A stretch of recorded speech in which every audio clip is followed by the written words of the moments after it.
À l'issue de ce ramadan, certains d'entre vous peut-être se sentent fatigués et j'aimerais bien refaire le point sur certaines erreurs à ne pas commettre pour la prochaine fois. Je vais commencer déjà par la sensation de fatigue.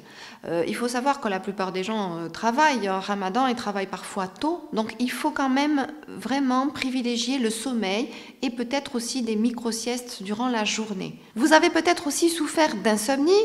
Alors ces insomnies, elles sont clairement liées au fait d'avoir consommé trop d'aliments, d'avoir une mauvaise digestion et puis peut-être aussi d'avoir consommé trop de thé et trop de café tard dans la journée. Autre désagrément du mois de Ramadan, les migraines. Alors, elles peuvent être liées au fait de ne pas s'être assez hydraté, au fait aussi de ne pas forcément s'être sevré suffisamment tôt de votre café, et puis, encore une fois, le sommeil, le manque de sommeil qui va engendrer des migraines. Mais les plus gros problèmes pendant Ramadan sont les soucis digestifs, et ceux-là, ils sont vraiment directement liés à votre mode alimentaire. Alors, on va commencer par la constipation.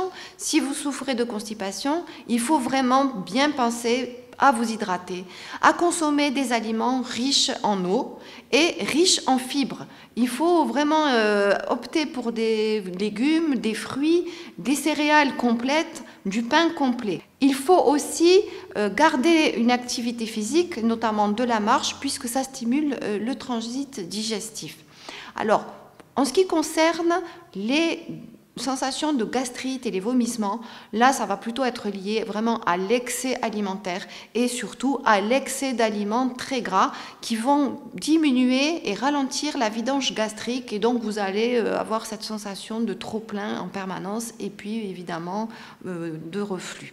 Si vous avez souffert de ballonnement, peut-être que vous avez consommé des boissons gazeuses ou encore trop de jus, ou bien des aliments très sucrés et très gras qui favorisent la fermentation et donc la production de gaz à l'origine de ces ballonnements. Attention, la constipation peut aussi engendrer des infections urinaires et d'ailleurs en tant que médecin, je vois souvent des personnes pour ce problème-là durant le mois de Ramadan.